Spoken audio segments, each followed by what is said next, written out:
दिल्ली में गृह मंत्री अमित शाह के घर बड़ी बैठक हुई। वहीं दूसरी तरफ पटना में तेजस्वी के घर पर आरजेडी नेताओं की बैठक चल रही है। तो देखिए, सीट शेयरिंग इस वक्त एक ऐसा विषय है जिसे लेकर दिल्ली से लेकर पटना तक हाई लेवल मीटिंग का दौर जारी है। तो इन मीटिंग्स में क्या निकल कर आ रहा है वो भी आपको बताएंगे। इस पर सीधे ग्राउंड से भी अपडेट लेंगे, हमारे संवाददाता हमारे साथ जुड़ेंगे। लेकिन बिहार चुनाव को लेकर इस वक्त की दो बड़ी अहम खबरें मुलाकातों से जुड़ी हुई हैं, क्योंकि देखिए अब जैसे जैसे वक्त नजदीक आ रहा है तो 243 विधानसभा की सीटें हैं बिहार में, और ऐसे में क्या सीट शेयरिंग होगा, चाहे वो एनडीए गठबंधन हो या फिर वहां पर इंडिया ब्लॉक हो, तो कैसे वो तय होगा, इस पर आज कोई बड़ी पिक्चर निकलकर सामने आती है। और दूसरी तरफ वोट अधिकार यात्रा जो बिहार में हुई उसका फीडबैक लेने के लिए भी गृह मंत्री अमित शाह ने यह अहम बैठक बुलाई है। तो जो बैठक हुई उसमें सूत्रों के हवाले से खबर है कि गाली के मुद्दे पर बीजेपी ने रणनीति तैयार की है। इसके साथ ही विपक्ष के एसआईआर का तोड़ कैसे निकाला जाए, इस पर भी बात हुई। बिहार में नेताओं के परफॉर्मेंस को लेकर चर्चा और मजबूत और कमजोर हुई सीटों पर बात हुई, जिसमें यह चर्चा की गई कि कमजोर सीटों पर कैसे प्लान तैयार किया जाएगा। तो देखिए, ये जो 5 प्लान है जिन पर मंथन है, उसमें सबसे पहले नंबर पर जो पूरा बिहार का चुनाव पलट सकता है वो विषय प्रधानमंत्री नरेंद्र मोदी की माता पर जिस तरह की टिप्पणी की उसे लेकर आ गया। क्योंकि प्रधानमंत्री ने जब कल भाषण भी दिया तो उनके भाषण में पूरा फोकस इस बात पर था। और कल आपको ये बता दें कि बिहार में इसके बाद जो महिला मोर्चा है उसने भी बंद बुलाया है। इस बीच देखिए, गठबंधन को कैसे सेट करना है, बीजेपी और जेडीयू से अलग चिराग पासवान की पार्टी को कितनी सीटें जाएंगी, ये भी एक प्रश्न इस वक्त का बना हुआ है। तो आइए सीधे चलते हैं हमारे सहयोगी अखिलेश के पास इस वक्त, और उनके पास और डिटेल्स भी है। अखिलेश जी, सबसे पहले तो ये बताइए, देखिए आज इस मुलाकात में चाहे दिल्ली की बात हो या पटना की बात हो, सबकी निगाहें हैं कि क्या निकलकर सामने आएगा। ऐसा लग रहा है कि बीजेपी और जेडीयू के बीच तो फिर भी मोटी मोटी सहमति है। जो बात फंसेगी, चिराग पासवान को कितनी सीटें मिल पाएंगी, क्योंकि वो तो 40 के आसपास की सीटों पर अटके हुए हैं। तो आज की बैठक में क्या कोई संकेत, कोई खबर आप तक पहुंची? देखिए, अभी जो बैठक थी ये मूलतः बीजेपी की ये अंदरूनी बैठक थी। तो बीजेपी के संगठन से जुड़े मामले, मुद्दों की पहचान करना, पीएम नरेंद्र मोदी की स्वर्गीय माता जी के बारे में जो अपशब्द कहे गए उसको एक बड़ा मुद्दा बनाना, ये सारी बातें इस पर विस्तार से चर्चा की गई है। जहां पर कमजोर सीटें हैं वहां पर ताकत कैसे मजबूत करनी है, सहयोगी दलों के साथ तालमेल बेहतर कैसे हो सके, किसी भी तरह की बयानबाजी से बचा जाए, ये बात भी गृह मंत्री अमित शाह की ओर से बिहार बीजेपी के नेता को कही गई है। और ये जो कवायद है ये आने वाले दिनों में भी चलेगी। हमें बताया गया कि ये हर महीने बैठक जो होती है, इस बैठक में अगली बैठक में जो एनडीए के दूसरे घटक दल हैं उनके बड़े नेताओं को बुलाया जाएगा, ताकि एनडीए पूरी तरह से समन्वय के साथ बिहार विधानसभा चुनाव मैदान में उतर सके। जो सबसे बड़ा प्रश्न है कि किसको कितनी सीटें मिलेंगी, मोटे तौर पर माना जा रहा है कि फार्मूला बन चुका है। लोकसभा चुनाव में साथ मिलकर के लड़े थे, उसी हिसाब से सीटों का बंटवारा होगा। आप सही कह रही हैं कि चिराग पासवान जो है 40 सीटें मांग रहे हैं, लेकिन संभवतः उन्हें इतनी सीटें ना दे पाए तो 20 से 25 सीटों के बीच में चिराग पासवान को मिल सकती है, ये बात कही जा रही है। लेकिन अभी ये कहा गया है कि बिहार विधानसभा चुनाव का जब ऐलान हो जाएगा उसके बाद सहयोगी दलों के साथ बैठ करके सीटों की संख्या फाइनल की जाएगी। जी, इस पर अपडेट्स आपसे आगे भी लेते रहेंगे। फिलहाल शुक्रिया अखिलेश आपका इस जानकारी के लिए। देखिए, दिल्ली का अपडेट हमने आपको दिया, लेकिन अब आपको पटना का भी अपडेट दे देते हैं, क्योंकि तेजस्वी यादव के घर पर भी जो अहम बैठक चल रही थी वो बैठक खत्म हो गई है। तेजस्वी यादव ने विधायकों को क्या टास्क दिया है कि वोटर अधिकार यात्रा जो हुई उसकी भी समीक्षा की गई, विधायकों को चुनाव में जुट जाने के निर्देश दिए गए। तो ये एक बड़ी बात इस वक्त आपको बता रहे हैं हम, वोटर अधिकार यात्रा से क्या हासिल हुआ। अब ये एक देखिए ऐसा विषय है जिसकी चर्चा इस वक्त एनडीए खेमे में भी है, क्योंकि आज जब गृह मंत्री अमित शाह भी एनडीए खेमे की बैठक ले रहे हैं तो उसमें भी ये डिसाइड हुआ कि आखिर जो यात्रा चलाई गई उस यात्रा का इम्पैक्ट उन सीटों में, उस क्षेत्र विशेष में क्या हुआ, कमजोर सीटों का गणित क्या है, वो विधायक जो एंटी इनकम्बेंसी का सामना कर रहे हैं उनका रिपोर्ट कार्ड क्या है। और इस बीच तेजस्वी यादव की बैठक में भी विधायकों को चुनाव में जुट जाने के निर्देश दिए गए हैं। हमारे साथ विधायक भाई वीरेंद्र है, क्या कुछ चर्चा हुई है बैठक? मैंने कहा ना कि अंदर खाने की बात बाहर नहीं करनी है और काम करके दिखाना है, और जो मंत्र मिला है उसको हम लोग सरजमीन पर उतारेंगे, तेजस्वी प्रसाद यादव को मुख्यमंत्री बनाएंगे। पर कांग्रेस तो मुख्यमंत्री को लेकर अभी तक चुप्पी साधे। ऐसी कोई बात नहीं, सब दल की घोषणा है, और महागठबंधन के चेहरा जो है बिहार के वो तेजस्वी प्रसाद यादव ही है। प्रधानमंत्री नरेंद्र मोदी की मां को गाली दिया गया, उसको लेकर भी कोई चर्चा? अच्छा, कानून को प्रधानमंत्री मानते हैं कि नहीं मानते हैं? कानून में जिसको सजा मिलती है या कानून जिसको पकड़ लेता है और 14 दिन की हिरासत में जो भी पकड़ाया है तो उसके बाद कोई बात बचती है क्या? तो प्रधानमंत्री जुमलेबाज हैं। बिहार में चुनाव है, कोई ऐसा हमारा भी राजनीति का बहुत दिन हो गया और राजनीति में ऐसा कभी देखा नहीं कि कोई प्रधानमंत्री हर सप्ताह बिहार में आ रहा हो और लंबी लंबी घोषणा करके और चला जाता हो और जुमलेबाजी करता हो, नाटकबाज हो। देश का कोई प्रधानमंत्री ऐसा नाटकबाज नहीं हुआ है। आइए इस वक्त सीधे रुक करते हैं पटना का। वहां से हमारे सहयोगी प्रभाकर इस वक्त हमारे साथ जुड़ रहे हैं। प्रभाकर, आप लगातार आज सुबह से ही नजर बनाए हुए हैं और जो ये बैठक हुई है, बड़ा दिलचस्प है ये देखना कि वोटर अधिकार यात्रा को लेकर न सिर्फ तेजस्वी यादव डिस्कस कर रहे हैं बल्कि एनडीए खेमे में भी चर्चा उसकी थी। लेकिन आज जो पटना में बैठक हुई, सीट शेयरिंग, मुख्यमंत्री का चेहरा कौन होगा, क्या इन विषयों पर कोई क्लियर पिक्चर, कोई क्लियर बात निकल कर आई सामने? नहीं, देखिए, ये जो बैठक हुई थी तेजस्वी के आवास पे, जो बैठक आज हुई है वो बैठक उनके विधायकों के साथ थी। तो विधायकों के साथ जो है वो सीट शेयरिंग को लेकर बात नहीं होती है, वो बाकी घटक दलों के नेताओं के साथ बैठ के बात होती है। और विधायकों के साथ जो बात हुई उसमें केवल किस मुद्दे को उठाना है वो बात हुई। उन्हें टास्क दिया गया। जहाँ तक ये वोट अधिकार यात्रा की बात है, वो वोट अधिकार यात्रा पिछले कई दिनों से चल रही थी। लगातार इस पर कैंपेन चल रहा है, चाहे वो कांग्रेस हो या आरजेडी हो। और सभी विधायकों को तेजस्वी यादव ने ये टास्क दिया है कि वो कम से कम अपने क्षेत्र में 10 लोगों को ऐसे चिन्हित करेंगे और उनके नाम जिनके कट गए हैं उन्हें जुड़वाएंगे। तो एक तरह से इस मुहिम को, जो वोट अधिकार यात्रा किया और इन्होंने जो पूरे प्रदेश में जो पिछले 15 दिनों में यात्रा की है, इस मुहिम को वो आगे बढ़ा रहे हैं। उसके अलावा अलग अलग जो मुद्दे हैं अपने क्षेत्र के, उन्हें चिन्हित करके उस पर चर्चा की गई है। जहाँ तक सीटों के बंटवारे की बात है, जहाँ तक घटक दलों से बातचीत की बात है, तो उसमें अमूमन विधायक नहीं बैठते हैं। उसमें जो पार्टी के जो मुखिया होते हैं, जैसे तेजस्वी यादव हैं, और बाकी जो कांग्रेस और मुकेश सहनी जो होंगे, जो उनके घटक दल के नेता हैं लेफ्ट पार्टी के, वो बैठेंगे। वो मामला अभी भी सुलझा नहीं है। अभी भी दबाव की राजनीति चल रही है, चाहे वो कांग्रेस की तरफ से हो, चाहे वो उनके बाकी जो सहयोगी हैं मुकेश सहनी उनकी पार्टी की तरफ से हो। और लेफ्ट भी इस बार जो है वो दबाव डाल रही है ज़्यादा से ज़्यादा सीटें अपने पाले में करने के लिए। जी, शुक्रिया आपका प्रभाकर इस जानकारी के लिए।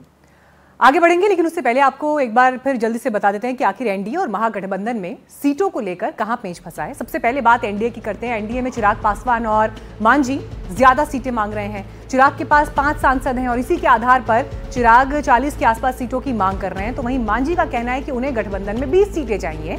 महागठबंधन की बात करें तो ये साफ है कि आरजेडी सबसे ज्यादा सीटों पर लड़ना चाहती है, लेकिन कांग्रेस चाहती है कि उसे पसंद वाली सीट मिले।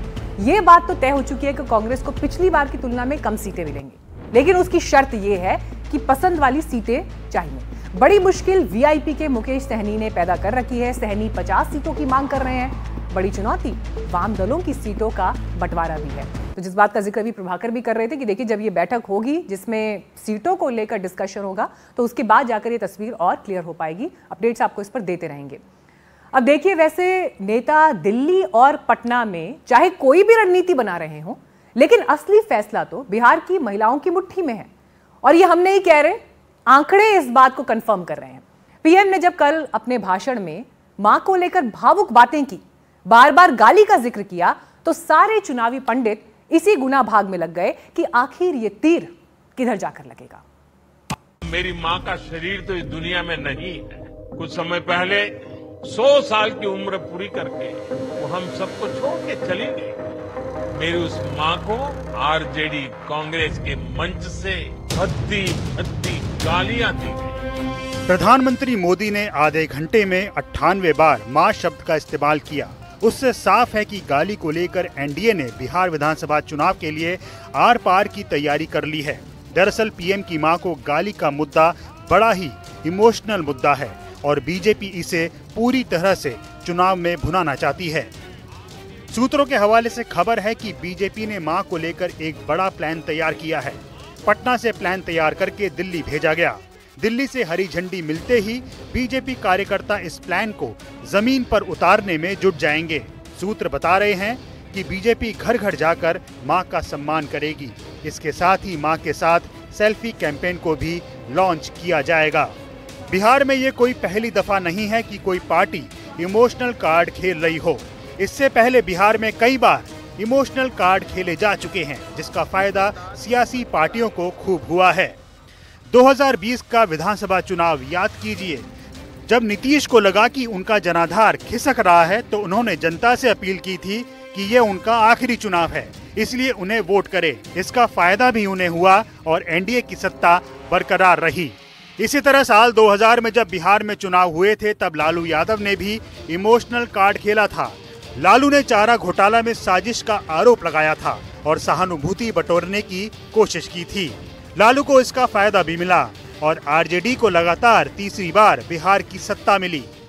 अच्छा होता यदि राहुल गांधी और तेजस्वी यादव भी इसका निंदा करते, माफी मांगते। इससे दो एडवांटेज होता। बीजेपी का जो राजनीतिक अटैक है ऑपोजिशन पर, वो एक तरह से खत्म हो जाता। और दूसरा, ये जो मॉरल अथॉरिटी होता है ना कि भाई किसी के माँ को अटैक करना, चाहे वो प्रधानमंत्री की माँ हो या आपकी माँ हो, ये बिल्कुल ही घोर निंदनीय है जो मैंने कहा, और ये होता ही नहीं। 27 अगस्त पीएम मोदी को महागठबंधन के मन से गाली दी गई थी। 29 अगस्त को पटना में इसको लेकर बीजेपी ने जबरदस्त बवाल काटा। अब एक बार फिर इसके खिलाफ बीजेपी सड़क पर उतरने की तैयारी कर रही है। 4 सितंबर यानी कल एनडीए ने बिहार बंद का आह्वान किया है। सुबह 7 से दोपहर 12 बजे तक बिहार बंद रहेगा।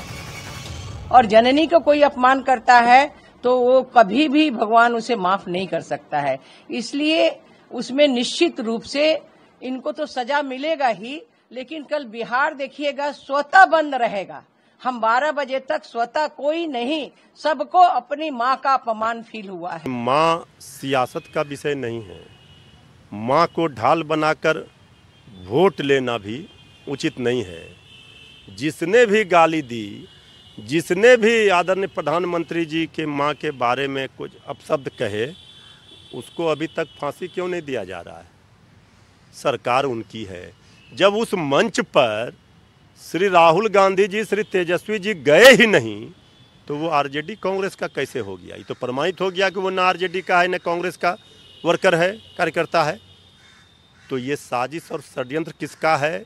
ये फेक प्रोपगंडा भाजपा फैला रही है, भावनाओं में ला करके माताओं बहनों का वोट लेने के लिए।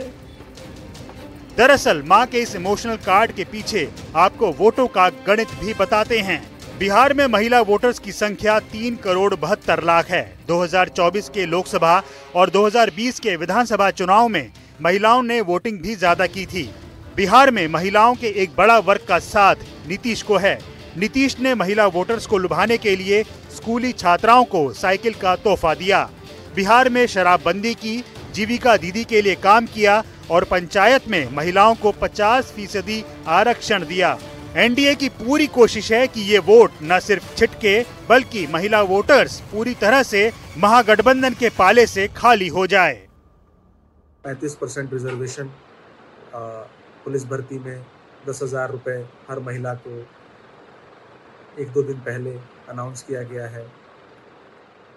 महिला वोटर एक इमोशनल वोटर होती हैं, जो जैसा माना जाता है कि इनके इश्यूज, नीड्स, एस्पिरेशंस जो हैं वो डिफरेंट होते हैं पुरुषों से।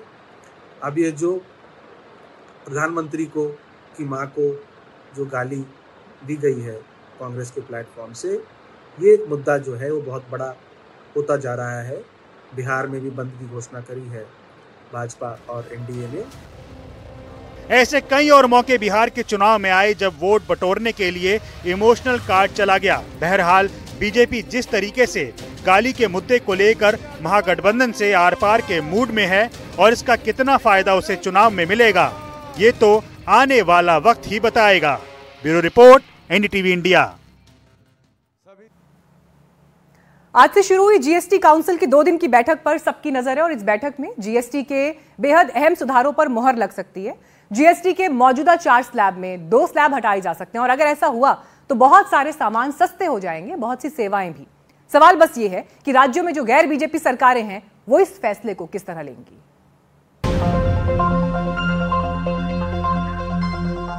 दिल्ली के साहनी मोटर्स के सीईओ और निदेशक राजीव साहनी को जीएसटी दरों में कटौती का इंतजार है। उनका कहना है इससे कारें तो सस्ती होंगी ही, उनकी बिक्री भी 15 से 20% तक बढ़ सकती है। अगले साल ये आंकड़ा और बड़ा हो सकता है। हाँ, जो बाजार में जो न्यूज़ है उसके हिसाब से 28 से अगर 18 होता है तो 10% का जीएसटी का फर्क पड़ने वाला है और ये मेजर डिफरेंस है। अगर आप परसेंटेज में बात करें तो करीब आप देखिए करीब 40% कम होने जा रहा है। और सेकेंडली इससे करीब लगभग 35,000 से लेकर 50,000 रुपये तक का पर कार की सेविंग होने जा रही है कस्टमर्स के लिए। तो मेरे को लगता है कि एक बहुत बड़ा बोनंजा है। इससे कम 15 से 20% सेल बढ़ने वाली है फेस्टिवल सीजन में। दिल्ली के सुषमा स्वराज भवन में बुधवार सुबह चल रही जीएसटी की 2 दिन की बैठक पर सबकी नजर है। माना जा रहा है कि जीएसटी काउंसिल दिवाली से पहले एक बड़ा तोहफा देने की तैयारी में है। 8 साल पहले लागू हुए जीएसटी में अब व्यापक सुधार होने वाले हैं। सरकार की सिफारिश है कि अभी 28%, 18%, 12% और 5% के जो 4 टैक्स स्लैब हैं उन्हें बस 18 और 5% में सीमित कर दिया जाए। 28% टैक्स वाले सामान 18% में लाए जाएं और 12% टैक्स वाले सामान 5% में लाए जाएं। बेशक कुछ विलासिता वाले सामानों पर 40% या इससे ऊपर टैक्स और लेवी लगाए जा सकते हैं। जाहिर है अगर जीएसटी काउंसिल ने इस फैसले पर मोहर लगाई तो भारत की कारोबारी दुनिया में बहुत बड़ा बदलाव आएगा। बहुत सारे सामान सस्ते हो जाएंगे। मध्य वर्गीय लोगों के लिए ये बड़ी राहत होगी। इन प्रस्तावों पर काउंसिल की मोहर तय मानी जा रही है। इसके लिए लगभग सभी सरकारों ने अपनी सहमति जाहिर कर दी है। हालांकि गैर एनडीए राज्य सरकारों ने इसमें अपनी वित्तीय हिस्सेदारी का सवाल उठाया। कांग्रेस नेता जयराम रमेश ने एक्स पर पोस्ट कर कहा, 8 विपक्षी शासित राज्यों कर्नाटक, हिमाचल प्रदेश, झारखंड, केरल, पंजाब, तमिलनाडु, तेलंगाना और पश्चिम बंगाल ने जीएसटी दरों को घटाने का समर्थन किया है। लेकिन वो चाहते हैं कि ऐसी व्यवस्था होनी चाहिए कि दरों में कमी का लाभ उपभोक्ताओं तक पहुंचे। चूंकि दरों में कमी होगी तो राज्यों की कमाई भी घटेगी। इसीलिए 5 साल तक राज्य सरकारों को मुआवजा दिया जाए। इसके लिए 2024-25 को आधार वर्ष बनाया जा सकता है। इसके अलावा विलासिता वाले सामानों पर 40% से ऊपर जो लेवी लगेगी वो पूरी की पूरी राज्यों को मिले। फिलहाल अलग अलग सेस से केंद्र को 17 से 18% कमाई होती है जो राज्य सरकारों में नहीं बढ़ती है। कारोबारियों की इस बैठक पर करीबी नजर है। त्योहारों का मौसम है, मानसून बढ़िया रहा है, बाजार का मिजाज भी दुरुस्त है तो बड़े पैमाने पर खरीदारी की उम्मीद है। लेकिन बाजार चाहता है कि जो भी फैसला हो जल्द हो जाए, क्योंकि फिलहाल ग्राहक को भी इंतजार है कि टैक्स दरें घटें तो वो अपना बजट बनाएं और नए सामान खरीदें। ये हिसाब अभी से लगाया जाने लगा है कि कौन कौन सा सामान उनको अब सस्ते में मिल सकता है।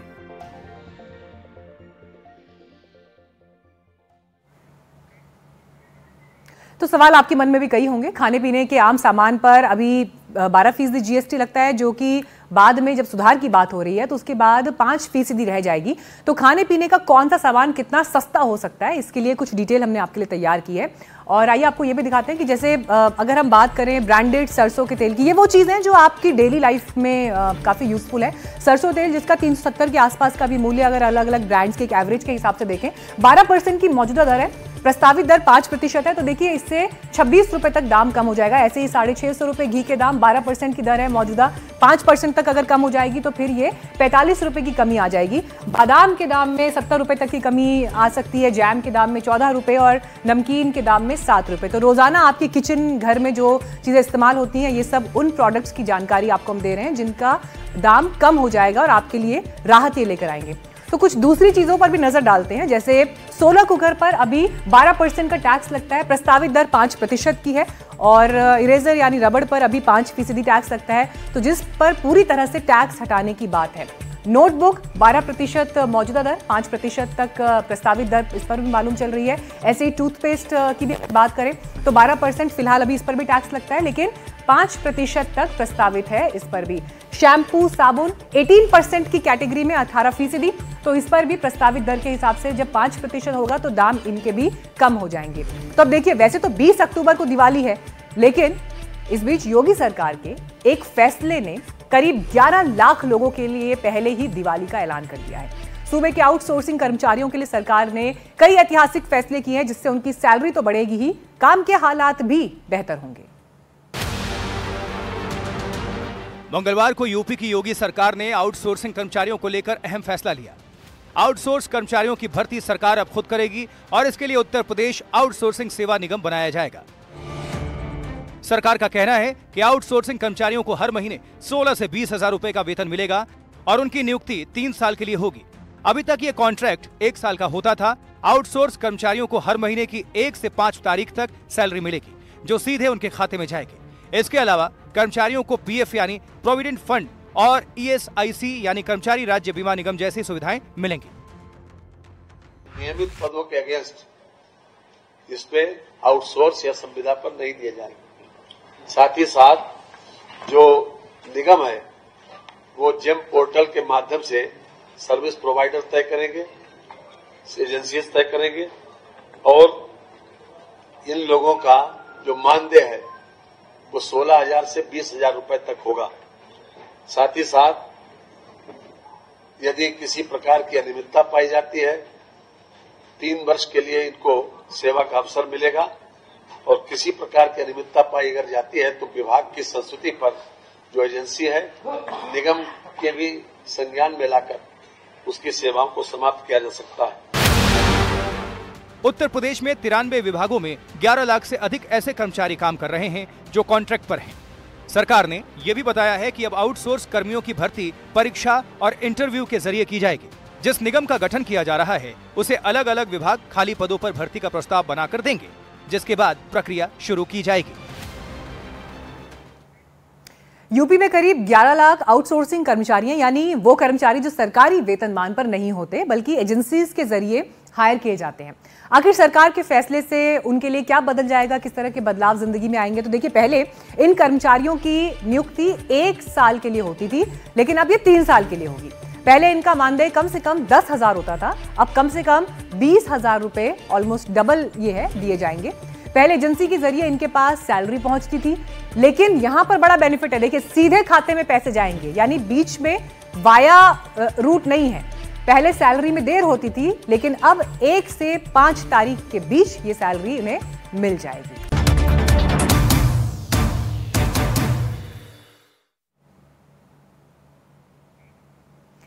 अगले साल असम में चुनाव होने वाले हैं और चुनाव से पहले वहां बेदखली अभियान को लेकर मुख्यमंत्री हिमंता बिस्वा शर्मा और जमीयत उलेमाए हिंद के बीच ठन गई है।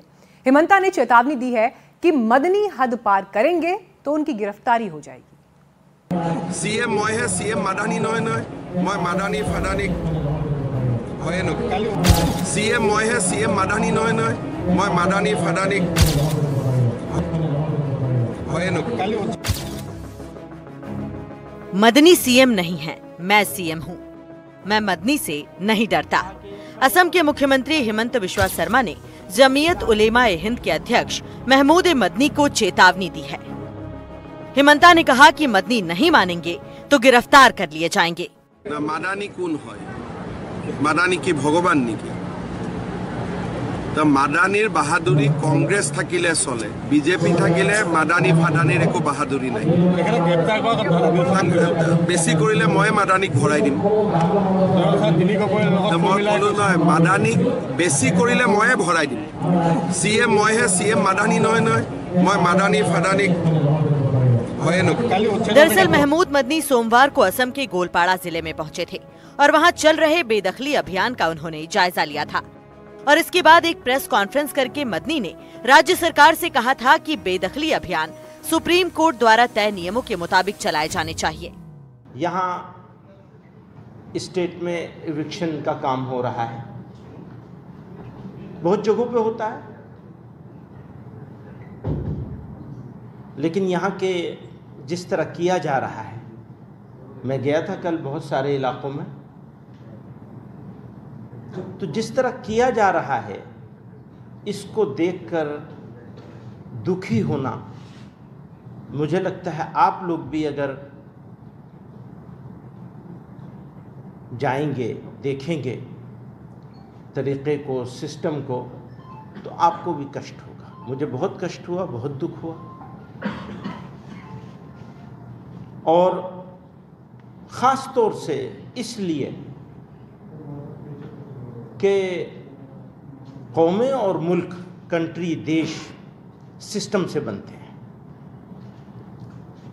कोई भी काम जब सिस्टम के ख़िलाफ़ होगा, ख़ास तौर से एक सिस्टम बनाया, गाइडलाइन तय करी है मुल्क की सुप्रीम कोर्ट ने, तो जिस तरह उसको नज़रअंदाज करके उसको रोंद कर कार्रवाई की जा रही है, ये और ज़्यादा अफसोसनाक, कष्टदायक और निंदनीय है। इसके जितनी निंदा करी जाए वो कम है। উচ্ছেদ কৰি মাটি দখল কৰিলে কিমান বেয়া হ'ব পাৰে তেওঁ নিজে চাই আহিছে না কালি, গতিকে বেলেগক আৰু নকয় যে মাটি দখল কৰ বুলি, কাৰণ এই মানুহবিলাকে চালেহে সিহঁতি কপিব যে বিজেপি কেনেকুৱা হয়। असम में हिमंत बिश्वा शर्मा की सरकार सरकारी जमीन पर हुए अवैध अतिक्रमण के खिलाफ अभियान चला रही है। असम सरकार का कहना है कि वो सुप्रीम कोर्ट के निर्देशों का पालन कर रही है। सरकार का कहना है कि इसके जरिए घुसपैठियों का अतिक्रमण हट जाएगा, लेकिन हिमंता के विरोधी कह रहे हैं कि इस अभियान के जरिए एक खास वर्ग को निशाना बनाया जा रहा है।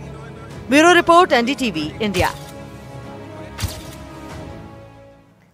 चुनाव से पहले अवैध रूप से किए गए अतिक्रमण को हटाने का अभियान चर्चा में है। इसी पर मुख्यमंत्री हिमंता बिस्वा शर्मा और जमीयत उलेमाए हिंद के नेता महमूद मदनी के बीच बयानों के बाण चले हैं। महमूद मदनी ने बेदखली अभियान वाले इलाकों का दौरा करने के बाद कहा कि वहां की स्थिति बेहद दुखद है।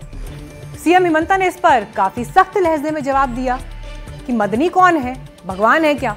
मदनी ने आरोप लगाया कि चुनाव से पहले एक नैरेटिव बनाने की कोशिश की जा रही है, जिस पर हिमंता का कहना है कि बीजेपी के आगे मदनी की बहादुरी नहीं चलेगी, कांग्रेस के आगे ही चल सकती है। मदनी ने यह आरोप भी लगाया कि एक वर्ग विशेष को मियां के रूप में ब्रांड किया जा रहा है। मुख्यमंत्री हिमंता ने चेतावनी दी कि बहुत ज्यादा किया तो मदनी की गिरफ्तारी तक हो जाएगी। मदनी ने यह भी कहा कि जिन लोगों को बेदखल किया गया है उनका पुनर्वास होना चाहिए। तो वहीं हिमंता का कहना है कि मदनी नहीं, चीफ मिनिस्टर मैं हूं और उनसे मैं डरता नहीं हूं। तो काफी तीखी आर्गुमेंट दोनों के बीच हुई। आइए बढ़ते हैं आगे। कल हमने आपको कार्यक्रम में तेजस्वी यादव का डांस दिखाया था। अब तेजस्वी यादव के उसी डांस वाले वीडियो पर विवाद हो गया है। नौबत यहां तक पहुंच गई है कि बीजेपी ने तेजस्वी के खिलाफ कार्रवाई की मांग तक कर दी है।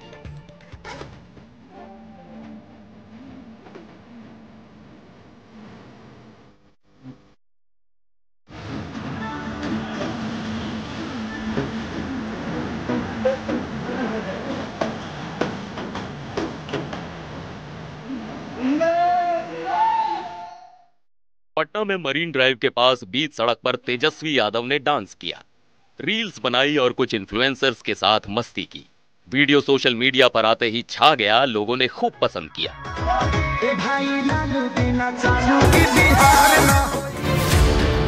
लेकिन ये वीडियो जैसे ही बीजेपी के पास पहुंचा तो विवाद बढ़ गया। तेजस्वी के इस वीडियो पर बीजेपी नेताओं ने हमला बोला और साथ ही पुलिस से कार्रवाई करने की भी मांग की। बीजेपी नेता अजय आलोक ने तेजस्वी के वीडियो वाले ट्विटर पोस्ट को रीट्वीट करते हुए इसे बिहार पुलिस को टैग किया है। अजय आलोक ने यह कहा कि पुलिस इस पर संज्ञान लेकर कार्रवाई करे, नहीं तो जनता सड़कों पर रील बनाना शुरू कर देगी।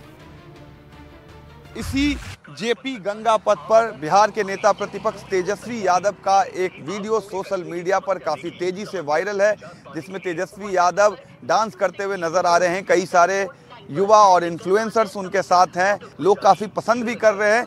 लेकिन बीजेपी और एनडीए के नेता इस वीडियो पर तेजस्वी यादव पर काफ़ी हमलावर है।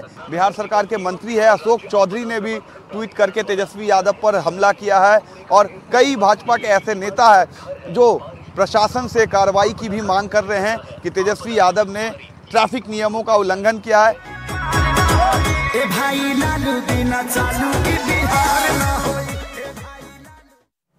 तो यहाँ बीजेपी तेजस्वी यादव पर हमलावर है, लेकिन उधर दूसरी तरफ देखिए, मां को गाली के मुद्दे पर पीएम मोदी पर तेजस्वी यादव ने पलटवार कर दिया है और वो ये कह रहे हैं कि किसने उठाया था डीएनए का मुद्दा। प्रधानमंत्री अपने बयान पर माफी मांगे, गाली देने वालों पर कब कार्रवाई करेंगे प्रधानमंत्री, जो दोषी हैं उन पर कार्रवाई करेंगे। हमको सदन में भाजपा का जनक सिंह जो एमएलए माँ बहन का गाली दे रहा था, लेकिन बोल माइक नीचे कर लो। देखिए आप देखिए ऐसा केसेस तो प्रधानमंत्री आज तक माफी मांगे हैं क्या? नीचे कर रहा कार्रवाई करो। नीचे तो बीजेपी में भी नहीं रहा, तो जेडीयू में भी रहा है। तो क्या आप लोग माँ को लेकर के पॉलिटिक्स कर रहे हैं प्रधानमंत्री तेजस्वी जी? बिहार के लोग होशियार हैं, ये लोग जो यात्रा से जो घबराए लोग हैं, अब चाहते हैं कि विजिटिंग कार्ड खेल करके 5 दिन बाद इनको याद आया प्रधानमंत्री जी। विदेश से आए हैं तो 5 दिन बाद आके केवल रोए हैं और सबकी माँ को गाली देते रहे हैं, तब वो नहीं ये देखो ना, इधर देखा इधर सर। प्रधानमंत्री ट्विटर पे कितने लोग को फॉलो करते हैं। ऊपर कर दीजिए, माइक से नहीं दिख रहा। अरविंद केजरीवाल जी को गाली दिया जा रहा था। क्या क्या गाली नीचे करो भाई, पढ़ सकते हैं प्रधानमंत्री इनको इधर भी इधर। और आइए अब आपको गाली विवाद पर एनडीए की महिला नेताओं का पलटवार दिखाते हैं। वो माँ जिसका राजनीति से कोई सरोकार नहीं, वो माँ जिसने गरीबी में संघर्ष किया ताकि अपने परिवार को संरक्षित रख सके, वो माँ जो आज हमारे बीच नहीं है। ऐसी माँ का अपमान हम सबको पीड़ा पहुंचाता है। मेरा मानना है देश की, बिहार की सम्मानित माताएं बहनें इस अपमान का मुंह तोड़ जवाब देंगी विपक्ष को। कांग्रेस और आरजेडी के संस्कार विहीन नेता जो तू तड़ाक की भाषा का प्रयोग करते हैं स्वयं मोदी जी के खिलाफ, और सार्वजनिक तौर पर उनके मंच से मोदी जी की स्वर्गीय माता जी के खिलाफ इतनी अभद्र गालियों का प्रयोग करा है, इतनी ओछी भाषा का प्रयोग करा गया है। आपके माध्यम से उस विपक्ष को मैं कहना चाहूंगी, वो विपक्ष जो केवल संविधान झलकाता है, अरे आपकी अभद्रता ये लोकतंत्र नहीं, ये कायरता है। और आगामी बिहार चुनाव में आप देख लीजिएगा, सीता मैया के परम भक्त बिहार की जनता आगामी बिहार चुनाव में इस अभद्रता का प्रतिशोध निश्चित लेगी। बिहार को गाली नहीं, विकास चाहिए, प्रगति के लिए एनडीए सरकार चाहिए। ये जो राहुल गांधी और ये जो तेजस्वी यादव हैं, जो पप्पू और अप्पू जिसको सप्पू हम कहते हैं, ये दोनों का जो है वो उनको क्या पता है कि माँ का दर्द क्या होता है, क्योंकि सोने के चम्मच लेके आए हैं तो उनको क्या पता है कि उनकी माँ जो है माननीय प्रधानमंत्री जी की माँ तो अपना काम करके साधारण महिला और उस तरह से वो अपना बर्तन चौका करके अपने बच्चों को, बाल बच्चों को पढ़ाई हैं, उस मुकाम तक पहुंचाई हैं। और बिहार की जनता तो इनको जो सबक सिखाएगी वो शायद इनको कभी पता नहीं होगा कि वो सबक क्या होगा। कांग्रेस और आरजेडी को सिर्फ ये कहूंगी कि आप ऐसे अब्यूजेस करते रहिए, जनता जो मुंह तोड़ जवाब देगी वो बिहार के असेंबली इलेक्शंस के बाद आपको पता चलेगा। महाराष्ट्र में गणपति उत्सव चल रहा है और वहां लाल बाग चा राजा बहुत मशहूर है। करीब 92 साल से लाल बाग चा राजा के दर्शन के लिए हर साल श्रद्धालुओं का समंदर उमड़ता है। इस बार मानव अधिकार आयोग को एक शिकायत की गई है। शिकायत ये कि बप्पा के दरबार में आम और खास भक्त के बीच भेदभाव क्यों होता है।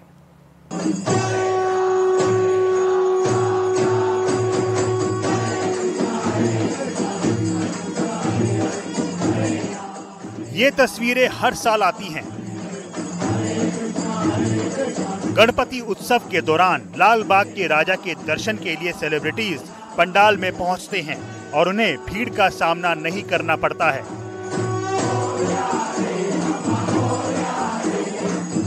अब यही वीआईपी दर्शन विवाद का हिस्सा बन गया है।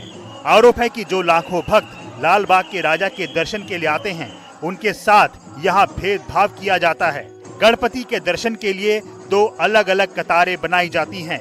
एक में आम लोगों को घंटों इंतजार और धक्का मुक्की का सामना करना पड़ता है। दूसरी कतार में वीआईपी को आराम से दर्शन करने का मौका मिलता है। मानवाधिकार आयोग ने इसी बात पर नोटिस जारी कर दिया है। अब आयोग ने सीधे लालबाग चा राजा मंडल, राज्य के मुख्य सचिव, मुंबई महानगर पालिका आयुक्त और मुंबई पुलिस आयुक्त को नोटिस जारी करते हुए ये बताया है कि जिस प्रकार यहाँ पर भक्तों के साथ भेदभाव किया जा रहा है वो जो है मानवाधिकार के नियमों के उल्लंघन का जो है उससे करती है। और ताज़ा शिकायत में साफ आरोप है कि जहाँ वीआईपी चाहे नेता हो, सेलिब्रिटी हो या बड़े उद्योगपति, उन्हें आराम से और सम्मान के साथ गणपति बाप्पा का दर्शन करने मिलता है, वहीं जो आम भक्त है उन्हें अब जो है धक्का मुक्की कर, मारपीट और घंटों तक प्रतीक्षा करने के बाद बाप्पा का जो है यहाँ पर दर्शन करने का मौका प्राप्त होता है। लेकिन देखना होगा कि पंडाल द्वारा आखिर क्या कुछ सुरक्षा के नियम बनाए जाते हैं और किस प्रकार इनके कार्यकर्ताओं को रिप्लेस किया जाता है ताकि भक्तों के साथ जो व्यवहार हो रहा है वो सही बर्ताव हो और इस प्रकार उनके साथ मारपीट ना हो। महाराष्ट्र मानवाधिकार आयोग से शिकायत की गई कि लालबाग के राजा के दर्शन के लिए सामान्य नागरिक कई घंटों तक लाइन में खड़े होकर इंतजार करते हैं, जबकि वीआईपी लोगों को कुछ ही मिनटों में दर्शन मिल जाता है। शिकायतकर्ता का कहना है कि ये व्यवस्था मानवाधिकार का उल्लंघन है और इसमें समानता के सिद्धांत का उल्लंघन दिख रहा है। लालबाग गणेश पंडाल में जिस तरीके से वीआईपी नॉन वीआईपी ट्रीटमेंट के तहत लोगों के साथ में अत्याचार हो रहा था, जिसके ध्यान में रखकर यह मानवाधिकार आयोग के सामने शिकायत दर्ज की गई थी, जिसमें माननीय आयोग द्वारा संज्ञान लेते हुए जो भी रेस्पोंडेंट थे उनके खिलाफ कार्रवाई की गई और दिशा निर्देश के तहत नोटिस जारी की गई। याचिकाकर्ताओं का ये भी कहना है कि विसर्जन जुलूस में भी भीड़ मैनेजमेंट की बेहतर व्यवस्था होनी चाहिए ताकि भगदड़ का कोई खतरा ना सामने आए। क्या बप्पा के दरबार में भेदभाव होता है? जाहिर है गणपति बप्पा कोई भेदभाव नहीं करते, लेकिन जो आयोजन होता है उसमें अगर ऐसा किया जा रहा है तो इसी बात का संज्ञान लिया गया है। महाराष्ट्र के मानवाधिकार आयोग ने जल्द से जो ये संज्ञान लिया है, इस पर पूरी डिटेल आपको देते हैं। लालबाग राजा के दर्शन में भेदभाव का आरोप लगाया गया। आरोप है कि वीआईपी के दर्शन में खास सुविधा दी जाती है, जबकि आम भक्तों को घंटों इंतजार और धक्का सहना पड़ता है। आरोप है कि वीआईपी नॉन वीआईपी ट्रीटमेंट के कारण लोगों को परेशानी हो रही है और इसी मसले पर महाराष्ट्र मानवाधिकार आयोग ने महाराष्ट्र के मुख्य सचिव को नोटिस दिया है। इसके अलावा मुंबई के पुलिस आयुक्त और मुंबई महानगर पालिका आयुक्त को भी नोटिस भेजकर जवाब इस पर मांगा गया है। बात करते हैं आगरा में सामने आए एक ऐसे केस की जो न केवल कानूनी बल्कि सामाजिक तौर पर भी बड़े सवाल खड़े करता है। वहां एक ऐसे रैकेट का खुलासा हुआ है जो बीमारी ठीक करने के नाम पर धर्मांतरण कराता था। मुंह पर मास्क लगाए और काला शर्ट पहने पुलिस के शिकंजे में जिस शख्स को आप देख रहे हैं वो धर्मांतरण के एक गैंग का मास्टरमाइंड है।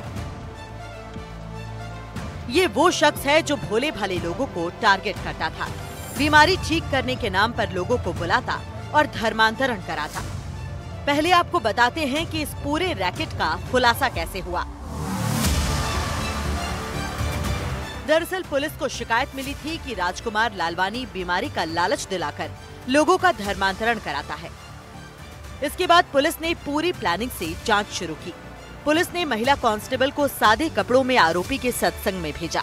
बीमारी ठीक करने के नाम पर राजकुमार ने महिला कांस्टेबल को धर्म परिवर्तित करने के लिए कहा।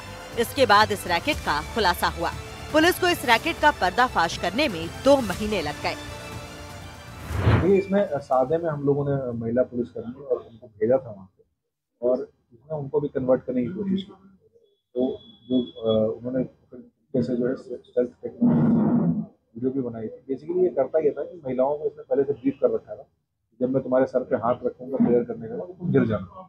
तो ये नाटक जब वो करते थे तो उनको ऐसा लगता था कि हाँ इसके अंदर कोई दिव्य शक्ति है जिससे समस्याओं को सॉल्व करना है। इसने सेम प्रयत्न वो भी किया था कि महिला पुलिसकर्मी जो गई थी उनको भी इसमें धर्मांतरण करने की कोशिश की। पुलिस ने जब इस मामले में गहनता से जांच की तो ये भी पता चला कि सत्संग में लोगों को बुलाकर कलावा कटवा देता और लोगों से तिलक भी मिटाने को कहता। ये उसी कॉलोनी का एक व्यक्ति था जिसको इसने बुलाया था। तो उसका एक वीडियो भी इसने दिखाया था कैसे उसकी पत्नी को इसने बुलाया, उसको बिठाया, तो उसने कहा कि अपना ये कलावा आप काट दें, वैसे हम प्रेयर करेंगे तो आप ठीक हो जाएंगे, ये आपको फायदा हो जाएगा। इस तरह से लालच देता था ये और झूठ और अंधविश्वास को फैलाने से फैलाता था। हिंदू धर्म छोड़ करके ईसाई धर्म को अपनाने के लिए उसको प्रेरित करता था।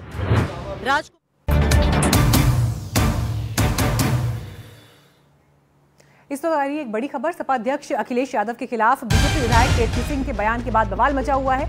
केतकी सिंह की गैर मौजूदगी में उनके घर के बाहर सपा कार्यकर्ताओं ने प्रदर्शन किया और इस पर केतकी सिंह की 16 साल की बेटी ने एक वीडियो के जरिए गुस्सा जाहिर करते हुए कहा कि अगर आप लोगों ने मेरे ऊपर उंगली भी उठा दी तो मेरी मां आप लोगों को बीच से चीर देंगी। इस घटना के बाद केतकी सिंह ने कहा कि जब वो बलिया में थी तो लखनऊ में उनके घर पर प्रदर्शन क्यों हुआ और प्रदर्शन के बाद से उनकी बेटी डरी हुई है। मेरी बच्ची सहम के घर बैठी हुई है, स्कूल नहीं गई।